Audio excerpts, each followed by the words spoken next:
Hai, halo, apa kabar? Ini adalah video terakhir dari diskusi saya dengan Mbak Andromeda tentang long distance love.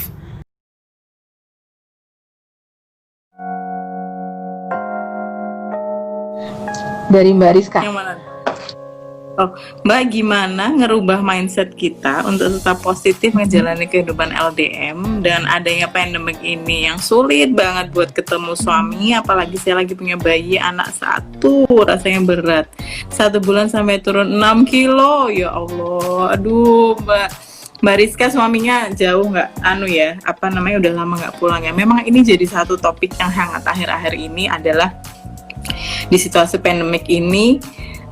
Long distance marriage itu terasa lebih berat, bener sih. Betul sekali. Kalau biasanya kita long distance marriage mungkin kita tahu gitu jadwal kapan suami akan pulang atau kapan kita akan liburan bareng lagi gitu. Tapi dengan adanya pandemik ini, itu tuh uncertainty-nya atau ketidakpastiannya itu kan tinggi ya. Jadi kita mikir, aduh suamiku pulang kapan, aku sendirian kayak gini itu sampai kapan, itu sangat stressful gitu, bikin stres ya. Jadi sebenarnya gini Mbak Rizka, kalau untuk menghadapi situasi yang kita sendiri tidak bisa kontrol ya, kayak pandemik ini itu kan memang tidak bisa kita kontrol. Hal yang pertama kali harus kita terapkan itu adalah accepting, jadi bisa menerima bahwa ya memang ada situasi seperti ini yang tidak bisa aku kontrol gitu. Nah, kalau tahap menerima kenyataan sendiri itu tuh biasanya ada beberapa tahap sih. Di tahap awal biasanya kita masih kayak mengelak gitu ya, kayak ini kayaknya nanti bentar lagi deh bisa selesai, pandemiknya kayaknya udah nggak lama lagi gitu. Tapi sementara data yang berjalan itu tidak seperti itu. Pandemik ini entah kapan selesainya gitu kan. Kita masih kayak denial, enggak lah ini baik-baik aja lah, ini bakal baik-baik aja. Ada tahap seperti itu biasanya di awal. Yang kedua, ketika denial atau pengelakan itu ternyata tidak membuahkan hasil, biasanya kita bisa jadi agak marah gitu, atau stres itu tadi. Aduh, gimana sih ini kok ternyata nggak seperti yang aku pikirkan atau nggak seperti harapanku gitu. Itu bisa bikin kita jadi marah gitu. Kemudian yang selanjutnya bisa kita mulai kayak nawar-nawar gitu. Coba ya dulu orang-orang tuh pada taat aturan pemerintah untuk netapin protokol kesehatan tuh nggak pada ngeyel. Coba ya waktu itu nggak kayak gini, coba ya kayak yang seandainya gitu, kayak ada pikiran bergeningnya. Tapi ketika itu pun tidak terjadi. Hai Mbak, ini kebetulan aku ada slide-nya, jadi supaya Mbak Andro sambil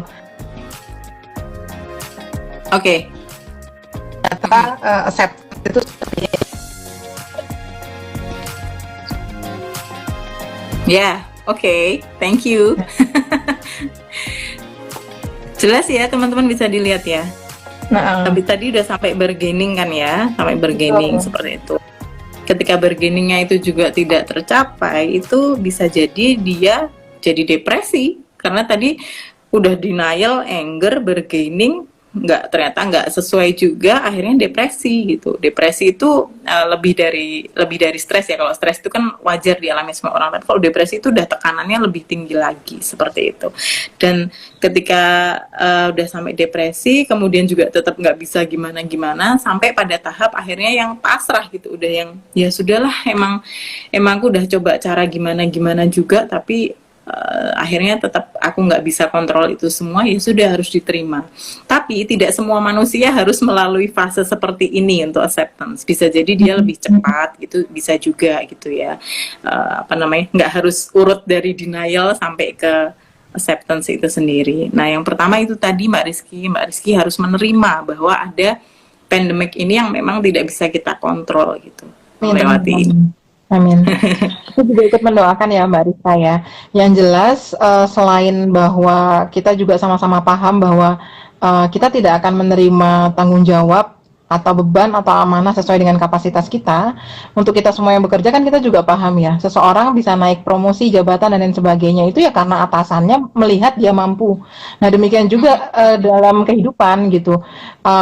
Yakinlah bahwa Allah itu melihat insya Allah Mbak Rizka mampu, dan dengan adanya putra atau putri ya Mbak, tadi anaknya tadi mungkin belum diinfo, sudah ada anak, itu artinya itu adalah suatu sumber kekuatan dan kesadaran untuk kita sebagai orang tua gitu, bahwa ada suatu tanggung jawab untuk terus berjalan dengan cara yang baik, dengan cara penuh syukur terhadap kehidupan kita untuk kehidupan yang baru, yaitu anak kita gitu. Jadi yakin Allah itu nggak pernah salah gitu ya, memberikan anak di kondisi Mbak Rizka seperti ini, meskipun saya tidak berani mengatakan bahwa itu mudah, itu pasti sangat sulit Mbak.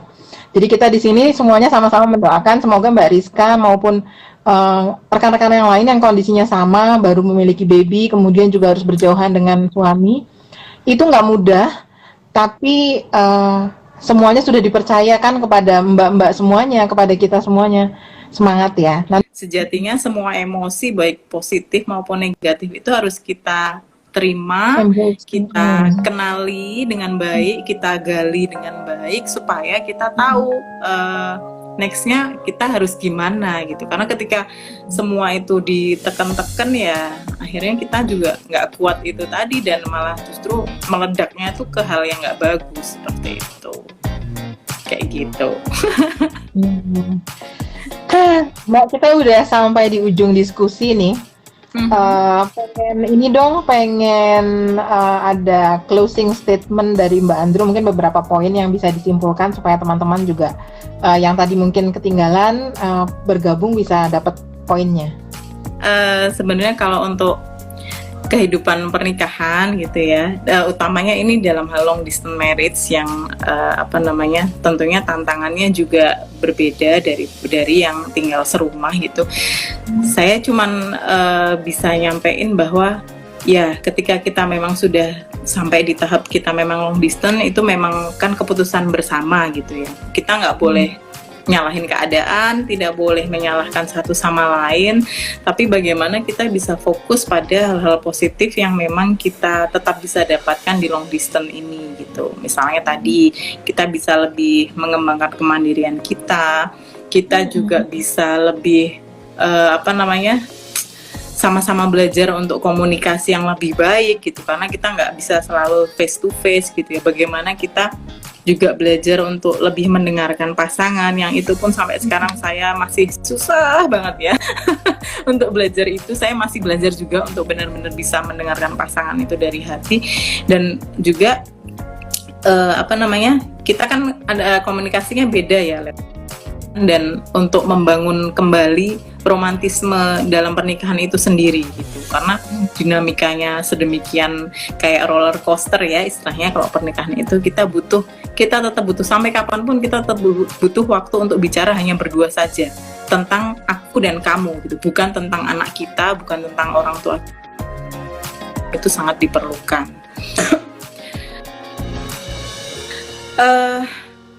Penting sekali menyadari bahwa yang namanya pernikahan itu adalah proses seumur hidup gitu, karena dinamikanya itu akan selalu ada up and down, good time, bad time itu harus tetap kita lalui sama-sama gitu. Jadi ketika kita berpikir bahwa ya dengan menikah itu sudah kayak misalnya kayak ya udah titik berhenti di situ, oh no, yang namanya pernikahan itu adalah proses belajar long life gitu sampai kita meninggal gitu. Jadi gimana caranya supaya kita bisa tetap sama-sama belajar, saling support dan mengarahkan pada perilaku positif seperti itu. Jadi gimana sih kita untuk bisa tetap menghargai cinta yang kita punya di dalam pernikahan ini, dalam situasi yang baik maupun yang seburuk apapun gitu ya. Gimana kita bisa tetap coba mencari cinta yang kita punya selama ini itu seperti apa. Kemudian kan karena ini perjalanan ya, jadi kan banyak sekali pasti memori yang ada, dan kita juga harus menghargai kehidupan yang Allah berikan ke kita sekarang itu gitu bersama pasangan kita. Jadi dengan adanya itu, walaupun dunia akan berubah seperti apa, mau ada pandemik mau enggak, itu insya Allah love will stand the test of time gitu. Jadi gimana kita bisa bertahan untuk menghadapi dunia yang terus berubah itu dengan tetap bergandengan tangan, walaupun kita berdua kadang juga saling berbeda gitu, dan memang akan berbeda terus sampai kita meninggal. Nggak ada individu yang benar-benar bisa sama kan, seperti itu. Ketika disadari bahwa memang menikah itu ya kita akan mengalami tantangan-tantangan dan challenge yang terus-menerus berbeda, itu harus benar-benar disadari supaya kita siap gitu dengan zigzag ataupun roller coaster yang akan terjadi seperti itu. Tuh kan? Aduh, aku Ada yang pegang ini nggak? Tisu nggak? aku sebelum closing statement dari aku terus terang ya, aku aja yang nggak ngalamin long distance marriage ya, aku beberapa kali menghela nafas karena merasa diingatkan akan banyak hal yang perlu aku tata ulang, aku perbaiki juga di dalam pernikahan. Dan mungkin teman-teman di sini yang sudah join, terima kasih banyak. Kalau ada yang tadi sudah berbagi, bertanya, memberikan komentar, kemudian juga karena sekarang lagi mengalami pernikahan jarak jauh, aku mau kasih kesimpulan tadi dari diskusi dengan Mbak Andro. Yang pertama, kesimpulannya adalah begini nih, ada 3 poin, tapi aku sampaikan bahwa rekan-rekan, teman-teman, sahabat-sahabat yang sedang menjalani pernikahan yang berjauhan dengan pasangan, sesungguhnya rekan-rekan semua mungkin sedang dipaksa oleh keadaan untuk belajar suatu keterampilan khusus yang belum tentu dimiliki oleh kami-kami yang sebagai pasangan yang tinggal satu kota, satu rumah dengan pasangannya gitu. Secara kasat mata mungkin kami lebih beruntung, tetapi mungkin teman-teman sekarang diberi kesempatan untuk belajar 3 hal. Yang pertama adalah menjadi pribadi kuat yang penuh penghargaan pada pasangan. Bagaimana kita melibatkan pasangan dan selalu membuat dia merasa berarti. Percaya itu akan kembali lagi ke kita akan merasa jauh lebih berharga juga sebagai seorang istri. Kemudian yang kedua, menjadi pasangan yang lembut terhadap diri sendiri dulu ya, sebelum menjadi lembut terhadap pasangan. Jangan terlalu banyak menjudge diri bahwa kok aku seperti ini berbeda dengan yang lain dan lain sebagainya. Lembutlah terhadap diri kita sendiri dulu sebelum kita kemudian menjadi pribadi yang lembut terhadap pasangan kita. Nah, kita juga bisa menjadi pribadi yang tangguh dalam hal memegang komitmen, dan percayalah bahwa pasangan kita di sana itu membutuhkan kita. Gitu. Nah, kemudian yang terakhir adalah jadilah teman sejati untuk pasangan kita dan selalu menjadi penopang pertama yang mengerti bahwa dia membutuhkan kita. Seperti itu kurang lebih ya Mbak Andro ya. Iya, Terima kasih banyak Mbak Andro, terima kasih banyak teman-teman yang sudah bergabung. Semoga diskusi kita yang ringan dan sederhana ini bisa memberikan insight, sekaligus memberikan semangat, juga memberikan semangat mungkin buat teman-teman yang sedang berjauhan, yang berdekatan dengan pasangan. Jangan lupa untuk selalu bersyukur dan kemudian juga melakukan banyak hal-hal yang positif yang bisa kita lakukan sebagai bentuk rasa syukur kita. Jangan berhenti belajar, jangan berhenti berbagi. Sampai ketemu di sesi IG Live berikutnya. Saya mengucapkan selamat Idul Fitri, mohon maaf lahir batin. Mbak Andro, silahkan. Iya, saya juga mengucapin selamat Idul Fitri, mohon maaf lahir batin. Terima kasih atas partisipasi teman-teman di IG Live siang ini. Saya senang sekali bisa berbagi dengan teman-teman. Mohon maaf kalau ada kekurangannya atau yang tidak berkenan di hati teman-teman.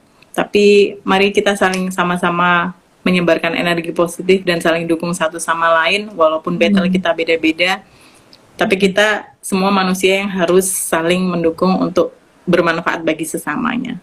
I love you all. Bye. Terima kasih semuanya. Makasih Mbak Andro. I love you all. Dadah. Waalaikumsalam.